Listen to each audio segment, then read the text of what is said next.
నమస్తే, నేను Kavitha. Welcome to iDream. భవిష్యత్తును దృష్టిలో పెట్టుకుంటే ఏది బెటర్ ప్లానింగ్ అవుతుంది? ఫైనాన్షియల్‌గా చూసుకున్నప్పటికీ, లేకపోతే ఇన్వెస్ట్‌మెంట్ పరంగా ప్లాట్లు బెటరా? లేకుంటే అపార్ట్మెంట్‌లో ఫ్లాట్ బెటరా? ఏది మనకి ఫ్యూచర్‌లో లాభకరంగా ఉంటుంది? ఇదే ప్రతి ఒక్కరిని తొలిచే ప్రశ్న. దాని గురించే మనం మాట్లాడుకుందాం. మనతో పాటుగా ఉన్నారు సర్టిఫైడ్ ఫైనాన్షియల్ ప్లానర్ రాంప్రసాద్ గారు. రాంప్రసాద్ గారు, నమస్కారం అండి. నమస్తే మేడం. సో యూజువల్గా ప్రతి ఒక్కరికి, నాట్ ఓన్లీ మధ్యతరగతి కావచ్చు, దిగువ మధ్యతరగతి, ఎగువ మధ్యతరగతి, ప్రతి ఒక్కరికి ఉండే డౌట్, దేంట్లో ఇన్వెస్ట్ చేసుకోవాలి? ప్లాటా, ఫ్లాటా? ఏం చెప్తారు మీరు? అసలు మీ ఒపీనియన్ ఏంటి చెప్పండి ముందుగా. సో యూజువల్గానే ఉండేది ఏంటంటే, ప్లాట్ అంటే మనకు ఉంటుంది ఎప్పటికైనా, అది తరతరాలుగా ఉండే ఒక ఆస్తి అంటారు. ఫ్లాట్ అంటేనేమో దానికి డిప్రిషియేషన్ వాల్యూ ఉంటుంది. 25-30 ఏళ్ళు దాటిన తర్వాత ఇంకా దాన్ని రీసేల్ వాల్యూ అనేది కూడా ఉండదు. మళ్ళీ మనం దాని మీద ఇన్వెస్ట్ ఎంత చేసినప్పటికి కూడా రిటర్న్లు మనకు రావు అనేది ఒక షెల్టర్ కోసం తీసుకుంటున్నాను అన్నది తప్ప. ఇంకా కారణం ఏంటి అపార్ట్మెంట్ పెరగకపోవటానికి? ఇంకా ఎందుకు పెరగదు అనేది. సో మనం లోన్లు కడుతూ ఉన్నాం, బ్యాంకర్ దగ్గర లోన్ తీసుకుంటున్నాం, ఎవ్రీ మంత్ మళ్ళీ మనమే పే చేయాల్సి వస్తుంది. సో మన ఓన్ ఇంట్లో మనం ఉన్న ఫీల్ కంటే కూడా బ్యాంకర్కి రెంట్ కడుతున్నాం అనే ఒక ఫీల్ ఒకటి ఉంటుంది. అంతేనా? అవునండి. ఇంకా ఇంకా చాలా ఉన్నాయి అబ్జెక్షన్స్, చాలా ఉంటాయి యూజువల్గా. అందుకే మనకి ఎందులో ఇన్వెస్ట్ చేయాలి అంటే మేజర్ అబ్జెక్షన్స్ ఒక 4-5 తీసుకుంటే, ఫస్ట్ థింగ్ అపార్ట్మెంట్ డిప్రిషియేషన్ అనేది అందరూ దానికి జాయిన్ వర్డ్ అయిపోయింది. అపార్ట్మెంట్ అంటే డిప్రిషియేషన్, దానికి లైఫ్ ఉండదు. Okay, perfect. డిప్రిషియేషన్ ఒకటి. నెక్స్ట్, లోన్ తీసుకుంటే ఇంట్రెస్ట్ ఎక్కువ కట్టేస్తాం. సెకండ్ది. థర్డ్, అపార్ట్మెంట్లో మీకు ల్యాండ్ షేర్ చాలా తక్కువ వస్తుంది. ల్యాండ్ కొంటే పెరుగుతుంది కదా, రిపేర్లు వస్తాయి. పాతది అయితే ఎవరు కొనరు, ఇవే కదా. దాని లైఫ్ స్పాన్ అయిపోద్ది, మళ్ళీ కట్టాల్సి వస్తుంది. ఇవన్నీ అబ్జెక్షన్స్. అందరు ఇవే చెప్తున్నారు, కానీ రియాలిటీ చెక్ చేస్తే ఇట్ ఇస్ ఎంటైర్లీ డిఫరెంట్. ఒక ప్లాట్ కన్నా, ఒక స్థలం కొన్న దానికన్నా ఒక అపార్ట్మెంట్ కొనడం చాలా రెట్లు బెటర్. ఎలా అంటే, ఫస్ట్ ఆఫ్ ఆల్ ఇప్పుడు అందరూ అన్నారు కదా, కాస్త పేషెన్స్గా, అంటే ఇన్నాళ్ళు అదే విన్నాం కాబట్టి నమ్ముతున్నాం. వి కాంట్ డినే, ఫిక్స్ అయిపోయాం. అందరూ చెప్పింది మనం నమ్ముతున్నాం. మనం ఎప్పుడైనా వెరిఫై చేసామా? నేను ఫస్ట్ రిక్వెస్ట్ చేసేది, మీరు బిఫోర్ మేకింగ్ ది స్టేట్మెంట్ అపార్ట్మెంట్కి డిప్రిషియేషన్ ఉంటుంది అన్నారు కదా, ఒక్క అపార్ట్మెంట్ డిప్రిషియేట్ అయింది హైదరాబాద్లో చూపించగలుగుతారా? ఒక 20 years బ్యాక్, 30 years బ్యాక్ కొనింది. ఓకే, అసలు ప్రతి ఒక్కరు ఇప్పుడు ఈ స్టేట్మెంట్కి జడ్జిమెంట్కి వచ్చింది ఎవరంటే, ఒకటి ఇంతవరకు కొననోళ్ళు ఒకళ్ళు వచ్చేసారు, రావడం వల్ల వాళ్ళ భవిష్యత్తుని వాళ్ళు ఇబ్బందులు పెడుతున్నారు. ఇంకోటి, కొన్న వాళ్ళు కూడా ఇదే స్టేట్మెంట్ ఇస్తున్నారు. 10 ఏళ్ల క్రితం, 20 ఏళ్ల క్రితం, 30 ఏళ్ల క్రితం హైదరాబాద్లో అపార్ట్మెంట్ కొన్నోళ్ళు చాలామంది ఉన్నారు ఈరోజు హైదరాబాద్. వీళ్ళందరూ కూడా ఈ స్టేట్మెంట్ ఇస్తున్నారు. అది చాలా బాధాకరం. అసలు ఫస్ట్ నేను రిక్వెస్ట్ చేసేది ఏంటంటే, ఎవరైనా హైదరాబాద్లో ఒక 20 years బ్యాక్ ఫ్లాట్ కొంటే ఆ రోజు ప్రైస్ ఎంత ఉండేది మేడం? ఇప్పుడు హార్డ్లీ ఒక 30-40 లక్షల్లో ట్రిపుల్ బెడ్రూమ్ ఫ్లాటే వచ్చేది. 20 ఏళ్ల క్రితం 30-40 చాలా ఎక్కువ. 2004లో నేను చెప్తాను ఎగ్జాంపుల్. 2004-05లో అప్సిగూడ స్ట్రీట్ నెంబర్ 8 ఒకటి అప్పుడు బాగా కన్స్ట్రక్షన్స్ అయినాయి. 2004 నుంచి చేసి 5లో హ్యాండ్ ఓవర్ చేశారు. ఆ రోజు అక్కడ ఏ ఫ్లాట్ కూడా మీకు 6 లక్షలకు మించి లేదు రేటు. 6 లక్షలకు మించి రేట్ లేదు. కొన్నోళ్ళు ఎవరు ఉంటే కామెంట్స్లో పెట్టచ్చు. అందరూ వాళ్ళ యొక్క ఎక్స్పీరియన్స్ని కామెంట్స్లో పోస్ట్ చేస్తే విషయం అర్థమవుద్ది, కంక్లూజన్కి రాకుండా. ఇప్పుడు దాన్ని డిసైడ్ చేస్తుంది ఎవరు? దాన్ని ఎక్స్పీరియన్స్ అయిన వాళ్ళు. కొనని వాళ్ళు చెప్పకూడదు కదా. కొన్ని దాంట్లో ఉన్నవాళ్ళు 20 ఏళ్ళుగా 30 ఏళ్ళుగా చెప్తే అది ఫైనల్ కదా. ఇప్పుడు అప్సిగూడ స్ట్రీట్ నెంబర్ 8లో అన్ని అపార్ట్మెంట్స్ ఆ రోజు వెలిసాయి 2004-05 మధ్యలో. గట్టిగా అంటే 6 నుంచి 7-8 లక్షలు ఆ రోజు. ఈరోజు ఎంతకు వస్తుంది అపార్ట్మెంట్? ఇప్పటికి 19-20 ఏళ్ళు అయింది కదా. ఇప్పుడు ఎంతకు రావచ్చు అపార్ట్మెంట్ చెప్పండి మీరు? మీ అంచనాలో చెప్పండి, ఎంతకు రావచ్చు? 1300 SFT ఉంది అప్సిగూడ స్ట్రీట్ నెంబర్ 8లో, విచ్ ఈస్ 20 years ఓల్డ్. ఇప్పుడు ఎంతకు వస్తుంది మనం కొనాలంటే, ఒక వ్యక్తి అమ్మాలంటే? మినిమం 50-60 lakhs అయినా ఉంటుంది కదా. ఎస్ కదా, ఆల్మోస్ట్ 10 times పెరిగింది. మరి డిప్రిషియేషన్ ఎక్కడ మారుతున్నారు? కాకుండా డిప్రిషియేషన్ అనగానే ఎందుకని గుర్తు? అసలు డిప్రిషియేషన్ రాంగ్ వర్డ్ చెప్పేసారు, అది నమ్ముతున్నాం. ఫిక్స్ అయిపోయి డిప్రిషియేషన్ అంటే తగ్గడం కదండి. ఎక్కడ తగ్గింది? అసలు ఏదైనా ఒక్క అపార్ట్మెంట్ ఏమన్నా 10లో ఒకటి ఏదైనా చెప్తారు, అది కూడా షార్ట్ రేంజ్లో 6 years అయింది మాది పెరగలేదు, 10 years అయింది కొన రేటు కమ్మని చెప్పేది 100లో ఒక 4. కానీ 95 మంది వాళ్ళ ఎక్స్పీరియన్స్ ఏంటంటే, ఒక అపార్ట్మెంట్ కొన్న వ్యక్తికి నా స్టేట్మెంట్ ఏంటంటే, మీరు ఒక అపార్ట్మెంట్ ఫ్లాట్ కొంటే అది ప్రతి 10 ఏళ్ళకి దాని ధర రెట్టింపు అవుతుంది. ప్రతి 10 ఏళ్ళకి. అది కూడా చాలా లోయర్ సైడ్ చెప్తున్నాను నేను. ఇప్పుడు అప్సిగూడ స్ట్రీట్ నెంబర్ 8 ఇది ఆ రోజు 8 లక్షలు వేసుకోండి మీరు. ఫస్ట్ 10 yearsలో డబ్బులు అంటే 16 లక్షలు అవ్వాలి. మళ్ళీ 10 ఇయర్స్లో డబ్బులు అంటే 32 లక్షలు అవ్వాలి. మరి ఇప్పుడు 60 లక్షలు 50 లక్షలు మీరే చెప్పారు కదా, ఎక్కడుంది డిప్రిషియేషన్? సో ఇక్కడ ప్రూవ్ అయిపోయింది డిప్రిషియేషన్ లేదు. ఎవరినైనా అంటే ప్రాబ్లం ఏంటంటే ఇప్పటివరకు కొన్నోళ్ళు కామెంట్స్ పెడుతున్నారు కంక్లూజన్, కానీ ఇప్పుడు ఎక్స్పీరియన్స్ ఉన్న వాళ్ళ ఎక్స్పీరియన్స్ షేర్ చేస్తే మనకు విషయం తేలిపోద్ది. అలానే అంటారు. ఇప్పుడు నా దగ్గరకు వచ్చిన చాలామంది క్లయింట్స్ డిప్రిషియేషన్ అంటారు. సార్ మీరు ఎప్పుడు కొన్నారు? సార్ మేము 2006లో కొన్నాం. ఎంత కొన్నారు? సార్ మేము 11 lakhs కొన్నాం. ఇప్పుడు ఎంత వస్తుంది? 75 lakhs అమ్మారు సార్ మొన్నే. మరి కళ్ళ ముందు కనిపిస్తుంది డిప్రిషియేషన్ ఎక్కడుంది అంటే అందరూ అలాగే అంటారు కదా సార్, ల్యాండ్ అయితే ఎక్కువ పెరుగుతుంది, ల్యాండ్ షేర్ తక్కువ వస్తుంది అని. అసలు మీరు అపార్ట్మెంట్లో అందరి లాజిక్ ఏంటంటే, రాంగ్ లాజిక్ ఏంటంటే, మీకు స్థలం కొంతే వస్తుంది, మీరు కొంటున్న ₹1,00,00,000 స్థలానికి 30 లక్షలు పోతే 70 లక్షలు కన్స్ట్రక్షన్కే పోతుంది, ఈ కన్స్ట్రక్షన్కి వాల్యూ తగ్గుతుంది కదా గోయింగ్ ఫార్వర్డ్ అన్నారు. ఎందుకు మీరు సపరేట్ చేస్తున్నారు? మీరు అమ్మితే యాజ్ అన్ అపార్ట్మెంట్ ఫ్లాట్గా అమ్ముతున్నారా, స్థలం గోడలు విడగొట్టి అమ్ముతున్నారా? అపార్ట్మెంట్ ఫ్లాట్గానే కదా అమ్ముతున్నాం. యాజ్ అ ఫ్లాట్గా మీరు ఎంత కొన్నారు, యాజ్ అ ఫ్లాట్గా ఎంత వస్తుంది? ఇది మొదటి point. Next point, second hand flats ఎవరు కొంటారంటారు. అవును, అసలు విషయం ఏంటంటే సెకండ్ హ్యాండ్ ఫ్లాట్స్ ఎవరు అమ్మరు. నేను చాలామంది నన్ను కలిసిన వాళ్ళు 93, 94లో హైదరాబాద్లో టిపికల్గా బెస్ట్ ఆఫ్ ద బిల్డింగ్స్ కొనింది 3 లక్షలకి. 3 లక్షలు కొన్నారు 93, 94 టైంలో ఒక అపార్ట్మెంట్ ఫ్లాట్ ఇన్ హైదరాబాద్. ఎవరైనా ఒప్పుకుంటారు ఈ మాట, అప్పుడు కొన్నోళ్ళు. అవన్నీ ఈ రోజుకి అలాగే ఉన్నాయి. ఈరోజు ఎంత రేట్ నడుస్తుంది వాటిది? అమ్మితే 60, 70, 80 లక్షలు నడుస్తుంది ఈ రోజుకిను. 30 ఏళ్ళు గడిచిపోయింది. ఈరోజు నేను అంటాను, సార్ మీరు 3 లక్షలు కొన్నారు, 80, 90 లక్షలు వస్తుంది, ఇంకా ఎందుకండి దాన్ని అలా ఉంచి రెంట్కి ఇస్తారు, వీళ్ళు ఇంకోటి కొని మూవ్ అయిపోయారు, అన్ని రోజులు ఎవరు ఉండరు ఒక దగ్గర, అప్గ్రేడ్ అవుతారు కదా అంటే, లేదు రామప్రసాద్ అమ్మని అంటారు. ఎందుకు సార్ అమ్మొచ్చు కదా, ఆ వచ్చి 25,000, 30,000 రెంట్ ఎందుకు, దాన్ని ఎఫ్డీలు వేసుకుని నెలకు 40,000 వస్తుంది, అమ్మేసేయండి అంటే అమ్మరు. ఎందుకంటే ఒక లాజిక్ ఆలోచించండి రామప్రసాద్ గారు, మేము ఆ రోజు కొన్నది 3 లక్షలు, ఈరోజు మాకు అద్దె వస్తుందండి 3.5 లక్షలు, డిప్రిషియేషన్ అంటున్నారు. 30 ఏళ్ళు గడిచాక మీరు అపార్ట్మెంట్ని చూస్తే మీరు కొన్న రేటు కన్నా ఈరోజు దానికి వచ్చే అద్దె ఎక్కువ. మధ్యలో కాస్త మెయింటెనెన్స్ ఉండొచ్చు, అటు ఇటు కాదు, దేనికి ఉంటుంది మెయింటెనెన్స్? మన బాడీకి మెయింటెనెన్స్ లేవా? ఇప్పుడు ఫీవర్ వస్తే వదిలేస్తాం మనిషిని. సేమ్ అపార్ట్మెంట్ అంతే కదా, టైంలో చేసుకోవాలి. ఇంకా చాలా వస్తాయి, అసోసియేషన్ అంతా ముందుకు రారు, నీట్గా పెట్టరు, ఇవన్నీ పార్ట్ అండ్ పార్షల్ కదా. మెల్లిమెల్లిగా టైం గడుస్తుంది కాబట్టి పెచ్చులు ఊడిపోతున్నాయి, దాంట్లో మరి ఇప్పుడు ఇవన్నీ గడిచాయి కదా, సర్వీసింగ్కి వెళ్ళాల్సి వస్తుంది ప్రతిసారి. సర్వీసింగ్ అందరూ వెళ్ళాలి, కార్ వెళ్ళదా, మనిషి వెళ్ళడా, అపార్ట్మెంట్ కూడా వెళ్తుంది కదా. ఇవి 30 ఏళ్ళు గడిచిందే మనం ఆడుతున్నాం. సో అపార్ట్మెంట్కి డిప్రిషియేషన్ లేదు. నెక్స్ట్ బిగ్గెస్ట్ ఆబ్జెక్షన్ ఏంటంటే లోన్ ఇంట్రెస్ట్ కడతాం కదా. ఇంట్రెస్ట్ ఎందుకు కడుతున్నారు? ఒక వ్యక్తి లోన్ తీసుకోబట్టి కడుతున్నాడు. మరి స్థలం కొంటే ఇంట్రెస్ట్ లేకుండా లోన్ ఇస్తారా? ఇవ్వరు కదా. అసలు అది ఎంత అసలు వ్యాలిడ్ పాయింట్ అండి అది. అసలు ఆ ప్రస్తావన తేవచ్చా? నీ దగ్గర డబ్బు ఉంటే డబ్బు పెట్టే కొంటావు కదా, ఎందుకు మళ్ళీ ఇంట్రెస్ట్ క్యాలిక్యులేషన్ వస్తుంది మధ్యలో మనకి? ఇప్పుడు స్థలం కొంటే ఫ్రీగా ఇస్తాడా, వడ్డీ లేకుండా ఇస్తాడా? ఇంకా స్థలానికే 1% ఎక్కువగా ఇస్తాడు. అంటే అందరికీ ఒక భ్రమ ఏంటంటే స్థలాలు విపరీతంగా పెరిగిపోతాయి, అపార్ట్మెంట్ అంతగా పెరగదంటాడు. స్థలాలు ఎంత గొప్పగా పెరుగుతాయంటే ఒక సింపుల్ లాజిక్, ఒక స్టాండర్డ్ చెప్పొచ్చు. నేను ఇప్పుడు ఏమన్నా 2 స్టేట్మెంట్లు ఇవ్వదలుచుకున్నాను నేను దీంట్లో. మీరు ఒక అపార్ట్మెంట్ కొంటే ప్రతి 10 ఏళ్ళకి రెట్టింపు అవుతుంది. ఇది రాంగ్ అని ప్రూవ్ చేయడం కష్టం. ఏవో 10లో ఒక కేసు ఎక్కడన్నా దొరకవచ్చు, కానీ మీరు 20, 30 ఇయర్స్ ఓల్డ్ ఏజ్ చూసినా ఏదన్నా చూడండి. 30 ఇయర్స్ బ్యాక్ హైదరాబాద్లో విపరీతమైన అపార్ట్మెంట్స్ ఉన్నాయి. బేగంపేటలో రైల్వే క్రాసింగ్ ఉండేదంట, రైల్వే ట్రాక్ దాటాలంటే గేట్ పడేది అక్కడ. అప్పుడు కూడా అక్కడ కొన్నారు 2.5 లక్షలకి 3 లక్షలకి. ఆ రైల్వే గేట్ ఉంది, లేట్ అవుతుందని చెప్పారు నా క్లయింట్స్. మీకు పంజాగుట్టలో క్రాంతి శిఖర్ అని ఒక అపార్ట్మెంట్ ఉంటుంది, అది ఎంత కొన్నారు తెలుసా? ఫ్లాట్ 60,000 కొన్నారు. 60,000 కొన్నారు. డిప్రిషియేషన్ ఉంటే ఎంత వాళ్ళది ఈరోజు ఎంత వస్తుంది? రెంట్ వస్తుంది 22,000, 24,000. పంజాగుట్ట అనేది ఇప్పుడు మెయిన్ కమర్షియల్ ఏరియా ఉన్నాయి. కోకోల్ ఇక్కడ దివ్యశక్తి అపార్ట్మెంట్ ఒకటి ఉంటుంది, మీకు అమర్పేటలో కీర్తి అపార్ట్మెంట్స్ ఉంటాయి.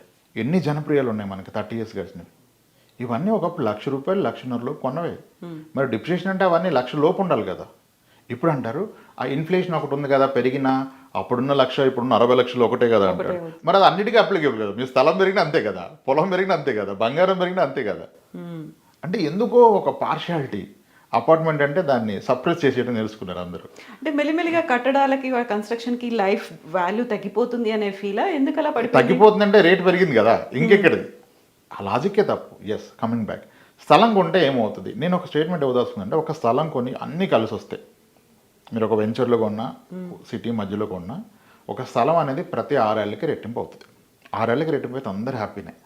6 ఇయర్స్కి రెట్టింపు అయితే హ్యాపీనే. 6 ఇయర్స్కి డబ్బులు అయితే ఎంత పర్సెంటేజ్ అని కానీ అందరూ 100% పెరిగింది కదా అంటారు. అలా 6 ఇయర్స్కి 100 చెప్పకూడదు కదా. వడ్డీ అనేది పర్ ఇయర్ ఎంత లెక్క చేయాలి, అంతే కదా. మరి 6 ఏళ్ళకి 100% పెరిగితే ఇయర్లీ ఎంత అంటారు? మీరైతే ఎంత అంటారు చెప్పండి, నేను క్యాలిక్యులేట్ చేస్తాను, లాజిక్ చెప్పండి. 6 ఇయర్స్కి 100 అంటే పర్ ఇయర్ ఎంత? వెంటనే 100/6 కొడతారు. అది తప్పు. 100/6 కొడితే 16.6 వస్తుంది, విచ్ ఈజ్ రాంగ్. ఇదేమి 6 మామిడికాయలు 100 రూపాయలు అయితే మామిడికాయ రేటు కాదు కదా, వడ్డీ రేటు. వడ్డీ రేట్లో చక్రవడ్డీ కట్టాలి. మీకు ఫస్ట్ ఇయర్ పెరిగిందన్నది మళ్ళీ వడ్డీ రావాలి కదా. అలా కడితే కాంపౌండ్ ఇంట్రెస్ట్కి మనం ఒక ఫార్ములా వాడతాం ఫైనాన్స్లో, రూల్ ఆఫ్ 72 అని. ఏదైనా ఒకటి రెట్టింపు అయితే అది ఎంత పర్సెంటేజ్ పెరిగిందో తెలవాలంటే 72 divided by number of years కొట్టాలి. 72/6 అంటే 12% పెరిగినట్టు. చక్రవడ్డీలో ఒక స్థలం కొంటే అద్భుతాలు జరిగితే మీకు పెరిగేది ఎవ్రీ 6 ఇయర్స్కి డబుల్. ఇక్కడికి విషయం తేలిపోయింది కదా. 12% ఇస్తుంది. మంచిదంటే 12 మంచిదే, గ్రేట్ అంటే గ్రేటే, గుడ్ అంటే గుడ్. అక్కడికి ఆపేసేయండి, స్థలం గురించి ఇంకా ప్రస్తావన తేయకూడదు. మళ్ళీ అప్పుడు పొలం 1,00,000 కొన్నారు, కోటి, ఇవన్నీ చెప్తారు. 6 ఇయర్స్కి డబులే వస్తుంది అంతను. ఓకే, ఒక స్థలం కొంటే 6 ఇయర్స్ డబుల్. కానీ ఒక స్థలంలో మనకు ఎటువంటి రాబడి ఉండదు. ఇంకా మరి పైగా దాన్ని కాపలా కాసుకోవాలి, లీగల్గా ఒక టెన్షన్ ఉంటుంది. సరే ఇప్పుడు తగ్గే ఎరాలు ఇవన్నీ వచ్చి ఓకే, స్థలం అయిపోయింది. ఇప్పుడు అపార్ట్మెంట్ 10 ఇయర్స్లో డబుల్ అన్నాను. 10 ఇయర్స్లో డబుల్ కానీ అపార్ట్మెంటే చూపించలేరు మీరు. మళ్ళీ అంటారు ఏరియాని బట్టి. ఏరియాని బట్టి కాదు, ఏరియాని బట్టి మీరు కొనే రేటు కూడా ఉంటుంది కదా. ఇప్పుడు మనకి ప్రైమ్ లొకేషన్లో డబుల్ బెడ్రూమ్ ₹1,00,00,000, కాస్త ఇంటీరియర్కి వెళ్తే ట్రిపుల్ బెడ్రూమ్ ₹1,00,00,000. 10 ఇయర్స్ తర్వాత ఈ కోటిది 2 కోట్లు అవుతుంది, అది 2 కోట్లు అవుతుంది. సో ఏరియాని బట్టి మీరు కొనే ప్రైస్ ఉంటుంది. ఏ ఏరియా అయినా ఎక్కడైనా ఎవ్రీ 10 ఇయర్స్కి డబుల్ అవుతూ పోతుంది అపార్ట్మెంట్. 10 ఇయర్స్కి డబుల్ అంటే ఎంత పర్సెంటేజ్ పెరిగినట్టు? ఇందాక అనుకున్న రూల్ ప్రకారం 72/10 అంటే 7%లో అపార్ట్మెంట్ గ్రో అవుతుంది కదా. 7%లో అపార్ట్మెంట్ గ్రో అవుతుంది. మరి ఇది 7ఏ కదా, స్థలానికి 12 చెప్పారు కదా మీరు. అపార్ట్మెంట్ తక్కువ అంటే అది తప్పు. ఎందుకంటే ఒక అపార్ట్మెంట్లో మనకంటూ రెంట్ వస్తుంది, మరి రెంట్ కలపాలి కదా. ఈరోజు టిపికల్గా హైదరాబాద్లో ఎవరైనా అది సెకండ్ హ్యాండ్ కానీ కొత్తది కానీ ₹1,00,00,000 ఫ్లాట్ కొన్న పక్షంలో, వాళ్ళు ఉండని పక్షంలో 25,000 రెంట్ గ్యారంటీ. నేను లోయర్ సైడ్ చెప్తున్నాను, 32 వచ్చేవాళ్ళు ఉన్నారు. నెలకి 25,000 అంటే సంవత్సరానికి ఎంత? ₹3,00,000. ₹1,00,00,000 పెట్టుబడి మీద 3,00,000 వస్తుందంటే 3% వచ్చినట్టే కదా. అప్పుడు ఈ 3 తీసుకెళ్ళి ఆ 7 కలపాలి కదా, పెరుగుతున్న 7కి 10 అవుతుంది. 10 కూడా తక్కువే కదండి, మీరు ప్లాట్ 12 అని మీరే చెప్పారు కదా అనే ప్రస్తావన వస్తుంది. కానీ ఈ రెంట్ 25,000 అలానే ఉండదు. రాబోయే 10 ఏళ్ళలో రెంట్ పెరిగి రెట్టింపు అవుతుంది. ఎవ్రీ ఇయర్ పెంచేవాళ్ళు కూడా ఉన్నారు. పెంచాల్సిందే కదా, మరి ఇన్ఫ్లేషన్ పెరుగుతున్నప్పుడు ఎలా? మనం ఇప్పుడు యాజ్ ఎ టెనెంట్ ఏమో పెంచుతున్నాడు అంటాం, యాజ్ ఎ ఓనర్ ఏమో నేను ఇంత ఈఎంఐలు కట్టేస్తాను, పెంచకపోతే ఎలా, నా ఖర్చులు పెరిగిపోయి అంటాడు. ఇప్పుడు ఒక రిటైర్డ్ సీనియర్ సిటిజన్ ఈ రెంట్ మీద బ్రతికినప్పుడు మరి ఆయన ఖర్చులు పెరుగుతాయని పెంచాలి కదా కదా. సో కాబట్టి నేనేమంటున్నానంటే 25,000 రెంట్ 10 ఏళ్ళలో పెరిగి రెట్టింపే అవకాశం ఉంది. సో యావరేజ్ రెంట్ 3 కాకుండా డబుల్ తీసుకోవచ్చు, 5% తీసుకోండి, సరే 6 వద్దు. కొంతమంది కట్టగానే కొనగానే కూడా 5% వస్తుంది. 5% రెంట్ వస్తుంది, 7% అప్రిసియేషన్. 7 + 5 = 12. అంటే స్థలము 12, అపార్ట్మెంట్ 12. మరి 2 12 అయితే ఏది బెస్ట్?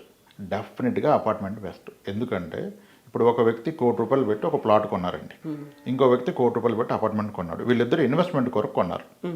మొదటి ఇల్లు ఉన్నాయి, సొంత ఇల్లు ఉన్నాయి, లోన్ ఉందో అయిపోయిందో పక్కన పెడితే ఇప్పుడు ఇద్దరి దగ్గర కోటి ఉంది, బోనస్ వచ్చింది, ఏదో డబ్బులు వచ్చాయి, కోటి పెట్టుకున్నారు.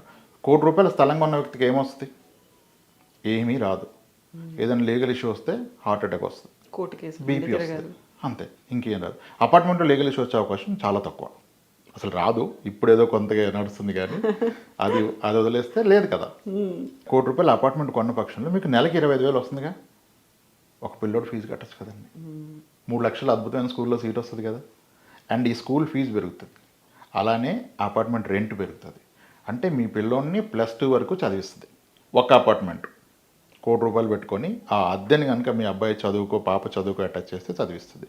తీరా హైయర్ ఎడ్యుకేషన్ వచ్చాక ఒక మంచి ప్రీమియర్ ఇన్స్టిట్యూట్కి వెళ్తాడు అంటే ఈరోజు ఒక 30 లక్షలు, ఒక 18 ఏళ్ల తర్వాత ప్రాబ్లీ అదొక ₹1,20,00,000, ₹1,50,00,000 అవుద్ది.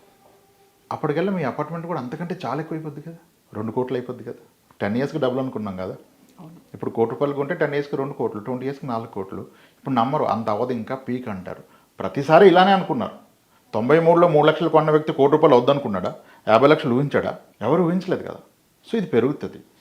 ఒక పిల్లని చదివిస్తుంది. కావాలంటే హైయర్ ఎడ్యుకేషన్ కూడా మీకు ఇది దీన్ని అమ్మని తీసుకోవచ్చు కావాలంటే, కాంట్రవర్ట్ సినారియో. లేదంటే దీన్ని ప్లడ్ చేసి ఎడ్యుకేషన్ లోన్ తీసుకోవచ్చు. ఒక స్థలం మీద రాదు లోన్, ఒక అపార్ట్మెంట్ ఫ్లాట్ మీద వస్తుంది. ఇప్పుడు ఒక వ్యక్తి పూర్తి డబ్బులతో కనుక ఒక అపార్ట్మెంట్ ఫ్లాట్ కొంటే రేపు ఇతనికి ఇబ్బంది వచ్చి ఒక ఇన్కమ్ ఆగిపోయింది, ఇది ఒక ఇన్కమ్ లాగా పనిచేస్తుంది, ఇది భరోసా ఇస్తుంది. ఒక స్థలం ఇవ్వదు కదా. అసలు అపార్ట్మెంట్ డిప్రిషియేషన్ లేదు, కానీ దీన్ని చాలా బలంగా నమ్ముతున్నారు. అది ప్రాబ్లం. ప్రూఫ్స్ అంటే ఎక్కడా లేవు. లొకేషన్ స్పెసిఫిక్ కాదు, లొకేషన్ బట్టి మీరు కొనే ప్రైస్ కూడా ఉంది. రిలేటివ్ గ్రోత్ చూసుకోవాలి మీరు. ల్యాండ్ తక్కువ వస్తేనే చాలా రాంగ్ ప్రస్తావన కదా. ల్యాండ్తో ఏం సంబంధం, మీరు అమ్ముతున్నారు కదా. ఇప్పుడు ఉన్నాయి కదా 30 ఏళ్ళ క్రితం కట్టిన అపార్ట్మెంట్స్. ఎంత ఓల్డ్ అయినా ప్రతి 10 ఇయర్స్కి పెరుగుతూనే పోతుంది. మళ్ళీ ఇంకొస్తాయి, కూలిపోతే మళ్ళీ కట్టుకోవాలి, అందరూ ముందుకు రారు, ఎన్ని కూలే కదా. ఆ రోజు కూడా మీ ల్యాండ్ అన్నది కూడా ఒక లాజిక్, అది కూడా పెరుగుతుంది కదా. అలా చూసినా మీరు కొన్నదానికి ప్రతి 10 ఏళ్ళకి డబుల్ అవుతూనే పోతుందండి.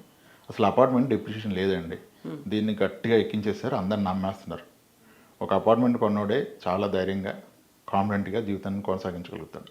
స్థలం కొన్నోళ్ళు కొనసాగించలేరు. ఇంకోటి, ఒక స్థలం కనుక మీరు రేపటి రోజు అమ్మితే మీకు ఆ ప్రొసీడింగ్స్ అంతా వైట్ రావు, క్యాష్ ట్రాన్సాక్షన్ ఇన్వాల్వ్ అవుతుంది. ఆ క్యాష్ని ఎలా ట్యాకిల్ చేస్తారు? క్యాష్తో పిల్లోడు ఫీజు కట్టగలమా? తీసుకుంటారా కాలేజీ వాళ్ళు? తీసుకోరు కదా. ఒక కారు కొనగలమా 30 లక్షలు క్యాష్ ఇచ్చి? కొనలేం కదా. మరి ఏం చేయగలం? ఒక మంచి బిల్డర్ కూడా తీసుకోడు క్యాష్ మన దగ్గర. అంటే అది పనికిరాంది అయిపోతుంది. సో ఎవరికైతే హార్డ్ క్యాష్ ఉంది, వాళ్ళకి ట్యాక్సులు కట్టలేదు, వాళ్ళు స్థలాలు కొనుక్కుంటే ఓకే. కానీ 30% ట్యాక్స్ కట్టిన వ్యక్తి స్థలం కొనటం అంత కరెక్ట్ కాదని నా అభిప్రాయం. దాని చివరేంటో కూడా చూడాలి కదా. అది అంత రోజులు చూసుకోవాలి. ఎండ్ రిజల్ట్ ఏంటి? వాడతాను అంటాడు, ఎడ్యుకేషన్కి వాడతాను. ఎడ్యుకేషన్కి ఎలా వాడతావు? నువ్వు అమ్మితే నీకు వైట్ ఇస్తున్నారా? మరి అది కాలేజ్ అతను తీసుకున్నప్పుడు ఎలా వాడతారు మీరు? ఇవన్నీ ఒకసారి పరిగణలోకి తీసుకోవాలా. అసలు ఆ 20 ఏళ్ళు ఉన్న అతని ఎక్స్పీరియన్స్ తెలుసుకోండి కదా మీరు. అతను కూడా తప్పే చెప్తున్నాడు. బ్యాడ్ లక్ ఏంటంటే అపార్ట్మెంట్ తగ్గిపోద్దని. కానీ మీరు ఎంత కొన్నారు, ఇప్పుడు ఎంత అంటే అరే చాలా పెరిగింది, అలా అనుకోలేదని చాలామంది చెప్పారు. అపార్ట్మెంట్కి డిప్రిషియేషన్ లేదు. ఎస్ ఉంటాయి, చిన్న చిన్న మైనర్ రిపేర్లు, మెయింటెనెన్స్లు ఉంటాయి. కానీ ఒక స్థలానికన్నా అపార్ట్మెంట్ బెస్ట్. ఇంకోటి, సెకండ్ హ్యాండ్ అపార్ట్మెంట్ ఎవరు కొంటారు అంటారు. నిజానికి సెకండ్ హ్యాండ్ అపార్ట్మెంట్ ఎవరు అమరు. ఈరోజు మన దగ్గర ఒక 20 crores ఉంటే మీ దగ్గర, నా దగ్గర కొత్త ఫ్లాట్స్ ఈవినింగ్ కల్లా ఒక 10 కొనగలుగుతాం. రెడీగా ఉన్నారు కదా, ఆఫీస్కి వెళ్తే సైన్ పెడితే ఇచ్చేస్తారు. సెకండ్ హ్యాండ్ ఎక్కడికి దొరుకుతాయేమో చూద్దాం, అన్ని కొనగలుగుతామా? అసలు ఎవరున్నారు సెల్లర్ కదా. అది సో అపార్ట్మెంట్ డిప్రిషియేషన్ లేదంటే లేదు. కాస్త పేషెన్స్గా ఓపిక్గా విషయాన్ని అర్థం చేసుకోవాలి. అందరూ చెప్తున్నారని నమ్మొద్దు. అందరు చెప్తున్నారని అదే చెప్తున్నారు. ఎత్తిపోతల పథకాలు అయిపోయినాయి ఇవన్నీ. చెప్పడం అనేది ఎత్తిపోతల పథకం.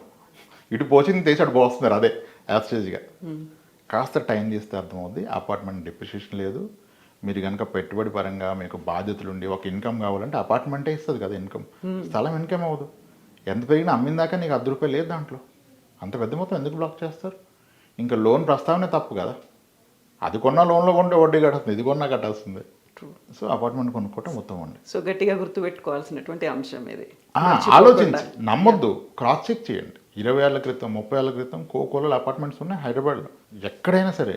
నిన్న మాట్లాడుతున్నాను, అతను అంతే అపార్ట్మెంట్ తగ్గిపోద్ది అన్నాడు. అక్కడ ఏదో అమరావతి ఏదో అపార్ట్మెంట్ చెప్పాడు. అది ఓల్డెస్ట్ సార్ మా సిటీలో, మా టౌన్లో అన్నారు. అది 22 ఏళ్ళు అయిందన్నారు. అప్పుడు ఎంత అంటే అప్పుడు ఎంత సార్ 3 లక్షలు సార్ అన్నాడు. ఇప్పుడు ఎంత అంటే ఇప్పుడు 50 లక్షలు మినిమం సార్ అన్నాడు. మరి ఎలా సార్ డిప్రిషియేట్ అవుద్ది అంటారు? ప్రతి దగ్గర అంతే. వైజాగ్లో వాళ్ళు అలాగే అంటారు. ఆర్కే బీచ్లో అపార్ట్మెంట్స్ 93లో 3 లక్షలు కొన్నారు ఒక్కొక్కరు. ఇప్పుడు 1,40,00,000 నడుస్తుంది. 40,000 అద్దె వస్తుంది, 30,000 అద్దె వస్తుంది. డిప్రిషియేషన్ అంటారు. సో అన్ని చోట్ల ఇదే, ఇంకా అన్ని చోట్ల ఇదే. నేను అనేది 10 years డబుల్, కానీ నిజానికి అంతకన్నా చాలా ఎక్కువ పెరుగుతుంది. నేను లోయర్ సైడ్ చెప్తున్నాను 10 years డబుల్ అని, కానీ నిజానికి చాలా చోట్ల 6-7 yearsకి డబుల్ అయిపోయినాయి ఉన్నాయి. ఆ ఎక్కువ పెరిగింది రిపేర్లకు వేసుకొని సరిపోయి. సో అపార్ట్మెంట్ డిప్రిషియేషన్ లేదు మేడం. ఎస్ అండి, thank you so much Ram Prasad గారు ఫర్ ఒక వాల్యుబుల్ సజెషన్ కోసం. Thank you. థ్యాంక్స్.